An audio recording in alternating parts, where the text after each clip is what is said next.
kuwaongoza kuomba katika agenda hii inayohusiana na kuomba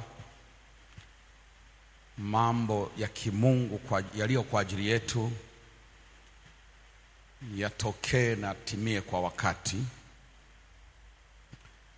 Nilikuwa nimesema tungeomba jana Jumamosi na leo Jumapili, lakini jana tulipokuwa hapa Mungu ameniambia niongeze siku ya tatu, na mimi nahisi kuna kitu tunahitaji kukivunja ambacho kinahusiana na ucheleweshaji wa mambo ambayo Mungu anataka yafanyike kwetu kwa wakati, lakini ama hayafanyiki kabisa, tunayakosa, au yanafanyika kwa wakati sio wake.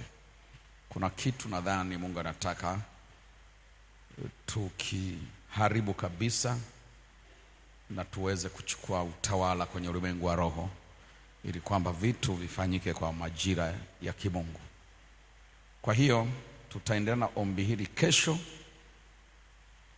Katika tuongoza na maandiko yaliyoandikwa kwenye kitabu cha Esta sura ya 6 mstari wa 1 mpaka wa 10. Kwa kuwa tumeshinda hapa leo, naomba nisisome, kila mtu atasoma kwa muda wake. Esta sura ya 6 mstari wa 1 mpaka wa 10 utasoma kwa muda wako, lakini hoja hasa ni namna Mungu anavyoweza kufanya jambo kwa wakati hata kama mazingira yanakataa. Mfano wa namna ambavyo Hamani alikuwa amekuja kwa mfalme na agenda ya kuomba ruhusa kumua Mordekai siku hiyo, na siku hiyo hiyo ndiyo siku Mungu anataka kumuinua Mordekai, ikafanyika kwa wakati, japo kwa upinzani ulikuwa mkali, lakini hata hivyo haikuchelewa, ilifanyika kwa wakati. Ni moja mifano inayogusa na halisi sana kwenye namna Mungu anavyoweza kusababisha maombi yakafanya kitu ambacho kingefanywa kisifanyike, au kikafanyika kwa wakati sio wake, kikafanyika just on time.